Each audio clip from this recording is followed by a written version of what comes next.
अस्सलाम वालेकुम जी, मैं हूँ ज़ुबारिया रहमान और देख रहे हैं आप लोग मेरा यूट्यूब चैनल। उम्मीद करती हूँ तमाम देखने और सुनने वाले जहाँ कहीं हैं खैर खैरियत से होंगे। अल्लाह हम सबको अपने हिफ्ज़ व अमान में रखे। कल इम्पोर्टेड वज़ीर आज़म शहबाज शरीफ साहब ने अक़वाम मुत्तहिदा के इजलास से खिताब किया और बड़ा वाज़ेह फ़र्क था शहबाज शरीफ और इमरान खान साहब के खिताब में।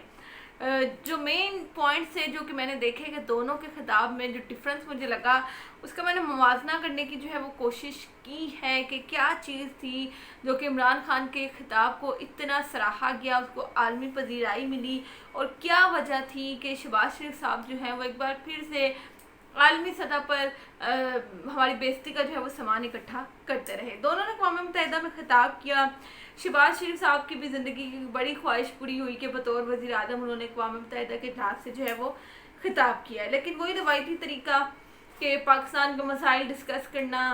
मौशी हालात डिस्कस करना, भीख मांगने का नया तरीका। इसके अलावा देखा गया कि किस तरह से बिलावल भुट्टो साहब को वो इंट्रोड्यूस करवाते नज़र आए कि ये शहीद मोहतरमा बेनज़ीर भुट्टो साहब के बेटे, और किस तरह से हमने उनके नाम पर जो है वो बेनज़ीर इनकम सपोर्ट प्रोग्राम भी शुरू कर रखा है, और उनके बेटे जो है वो इस वक्त मुल्क के इम्पोर्टेड वज़ीर ख़ारजा हैं। नून लीग को शायद अब ये इंट्रोडक्शन देते हुए ख़ुद भी बड़ी शर्मिंदगी होती है, एक तो अपना इंट्रोडक्शन और एक बड़ी सियासी पार्टी का इंट्रोडक्शन देते हुए। खैर, दोनों के तकरीर में जो फ़र्क था उस पर बात करते हैं कि इमरान खान साहब ने जो है वो अपने रवायती अंदाज में ख़िताब किया था। कौमी लिबास उन्होंने पहन रखा था, पेशावरी चप्पल उन्होंने पहन रखी थी, लेकिन शहबाज शरीफ साहब 3 पीस सूट में वेस्टर्न स्टाइल में जो है वो नज़र आए। और ये इमरान खान का ये अंदाज़ जो है वो हमेशा सराहा जाता है कि वो किसी भी मुल्क के दौरे पर जाएँ, किसी भी मुल्क के वज़ीर आज़म से मिलें, वो हमेशा अपने कौमी लिबास को, कल्चर को प्रमोट करते थे। जबकि शहबाज शरीफ साहब जो हैं उनका ये वतीरा है कि वो जहाँ जाते हैं उनके रंग में रंग जाते हैं। इमरान खान साहब के ख़िताब के वक्त जो है वो हॉल भरा हुआ था, सब उनको सुनना चाहते थे कि क्या वो नई बात करते हैं, क्या पाकिस्तान के बारे में बात करते हैं, किस तरह का इम्पैक्ट है उनका, एक बड़े लीडर हैं, बड़े लीडर को सुनना चाहते थे। लेकिन शहबाज शरीफ साहब की बारी कुर्सियाँ खाली नज़र आई, गिने चुने लोग बैठे थे और बड़ी थोड़ी तादाद में लोग थे जिनसे शहबाज शरीफ साहब जो है वो खिताब कर रहे थे। इमरान खान साहब की बॉडी लैंग्वेज बड़ी पुरएतमाद थी, जो उनके जेस्चर्स थे, जिस तरह से वो ज़ोर देकर बात कर रहे थे, पुरएतमाद तरीके से बात कर रहे थे, उनके ऊपर कोई प्रेशर नहीं था, वो कंफ्यूज नहीं थे, वो डरे हुए नहीं थे, और बड़ा पुरएतमाद किस्म का उनका स्टाइल था। उन्होंने अपनी बात को जो है वो पूरी दुनिया तक ना सिर्फ पहुँचाया बल्कि अपने कुछ मुतालबात भी मनवाए। उनके बरक्स शहबाज शरीफ साहब जैसे यहाँ गुफ्तगू करते हैं वैसे ही वहाँ पर भी गुफ्तगू की, डरे हुए, सहमे हुए, कंफ्यूज। जो जेस्चर्स थे उनके वो बड़े अजीबो गरीब किस्म के थे, कभी पीछे देख रहे हैं, कभी दाएं बाएं देख रहे हैं, और सबसे मेन चीज़ ये थी कि जी थूक लगा कर पर्चियाँ जो है वो पलट रहे हैं। एक मुल्क के वज़ीर आज़म अक़वाम मुत्तहिदा के इजलास से खिताब करें और ये इतना अजीब सा स्टाइल है कि जब आप ऐसे करके जो है ना वो पर्चियाँ पलट रहे हैं। पहली बात तो ये कि क्या आप खिताब करने गए हैं कि आपको लिखने की ज़रूरत आन पड़ी है कि आप लिख के जाते हैं कि ये बात आपने करनी है। चले ठीक है, बहुत सी चीज़ें आप को याद भी रखनी पड़ती हैं कि यार ये इंपॉर्टेंट पॉइंट्स जो कि मुझे डिस्कस करने हैं, लेकिन इतनी पर्चियाँ और यही स्टाइल जो है वो बिल्कुल नवाज शरीफ साहब का भी था कि किसी बड़े वज़ीर आज़म से मिल रहे हैं, कहीं अहम खिताब करने जा रहे हैं, पर्चियों का ढेर। वो ट्रेंड्स भी चले थे इसी तरह से कि बोरी भर के जो है वो ये लोग अपने साथ पर्चियाँ लेकर जाते थे, और यही ट्रेंड इस वक्त शहबाज शरीफ साहब के ख़िलाफ़ भी चल रहा है कि थूक वाला वज़ीर आज़म, थूक वाला इम्पोर्टेड वज़ीर आज़म। बड़ा ये बड़ा अजीब सा ट्रेंड मुझे लगा कि किस तरह से आपने जो है वो एक बार फिर से अपनी बेइज्जती करवा ली। इमरान खान साहब ने इस्लामोफोबिया पर बात की थी, आर्टिकल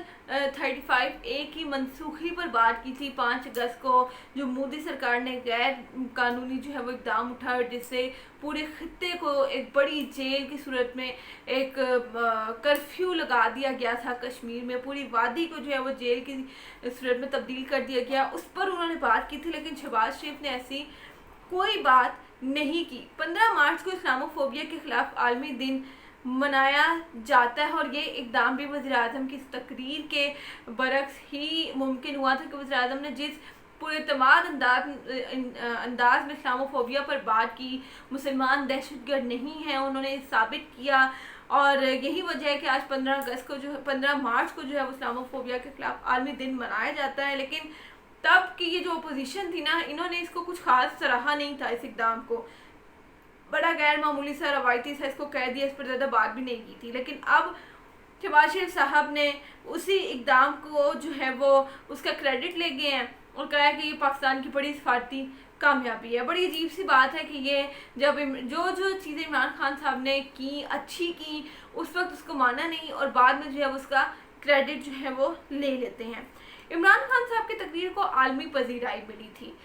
بڑی اس پر بڑے بڑے اخبارات میں اس پر آرٹیکلز لکھے گئے تھے، بڑی ہیڈ لائنز تھیں،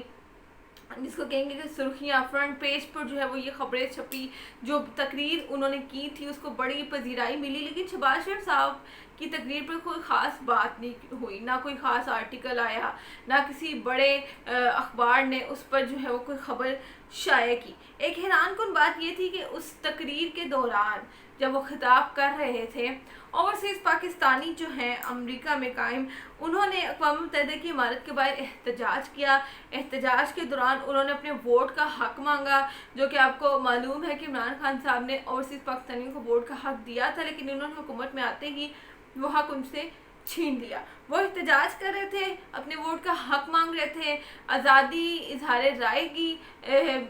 اس پر بات کر رہے تھے، لیکن عمران خان صاحب کے حق میں بات کر رہے تھے، اور شہباز شریف اور امپورٹڈ گورنمنٹ کے خلاف چور چور کے نعرے لگا رہے تھے۔ بڑی یہ آپ کے لیے شرمندگی کی باعث ہوتی ہے کہ آپ ایک عالمی فورم پر خطاب کریں اور اس طرح سے جو آپ کے اپنے شہری ہیں، اوورسیز پاکستانی ہیں، وہ آپ کے خلاف اس طرح سے نعرے لگا رہے ہیں، چور چور کا لفظ آپ کو کہہ رہے ہیں، اور آپ بڑے آرام سے اندر جو ہے وہ تقریر کر رہے ہیں۔ رانا ثناء اللہ صاحب اس وقت جو ہے وہ صوبائی وزراء کو دھمکیاں دینے پر اتر آئے ہیں، شدید بوکھلاہٹ کا شکار ہے، نفری ان کے پاس پوری نہیں ہے، اور خیبر پختونخوا حکومت کا اس پر ایک رد عمل بھی آیا ہے کہ ہم وفاق کو کسی بھی صورت سے سیکیورٹی نہیں دے سکتے۔ کیونکہ خیبر پختونخوا میں خود دہشت گردی ایک بار پھر سے سر اٹھا رہی ہے، اور ہمیں اپنے صوبے کو سیکیورٹی دینے کی زیادہ ضرورت ہے۔ اور اسلام آباد میں کون سا دہشت گرد آ رہے ہیں، یہ خیبر پختونخوا حکومت کی جانب سے جواب آیا، جو کہ مصباح دیکھ بھی رہی تھی کہ بڑا پازیٹیو آنسر ہے کہ کون سا کوئی دہشت گرد آ رہے ہیں، اس کو روکنے کے لیے آپ لوگوں نے ہزاروں لاکھوں افراد میں جو ہے وہ لاکھوں کی تعداد میں نفری جو ہے وہ طلب کی ہے، جبکہ کے پی کے گورنمنٹ کا یہی کہنا ہے کہ ہمارے اپنے صوبے کے حالات ٹھیک نہیں ہیں، ہمیں اپنے صوبے کو سیکیورٹی دینے کی زیادہ ضرورت ہے۔ رانا ثناء اللہ صاحب کا اگر بات کی جائے تو ان کے بس سے باہر ہوتا جا رہا ہے ایک بڑے لانگ مارچ کو روکنا، عوام جو آئے گی کراؤڈ کی صورت میں ان کو روکنا، ان کو معلوم ہے کہ ان کی بس کی بات نہیں ہے، اس لیے وہ صوبائی وزراء کو ڈرا دھمکا رہے ہیں کہ جس نے بھی ہمیں سیکیورٹی فراہم نہ کی ان کے خلاف سخت سے سخت کارروائی کریں گے، اور شاید صوبائی وزراء اس انتظار میں ہیں کہ وہ کیا کارروائی جو ہے ان کے خلاف کرتے ہیں۔ یہ تھی اب تک کی تازہ ترین صورتحال، اس کے علاوہ جو بھی خبر ہوگی آپ کے ساتھ ضرور شیئر کروں گی۔ پلیز دیجیے گا اجازت، اللہ حافظ۔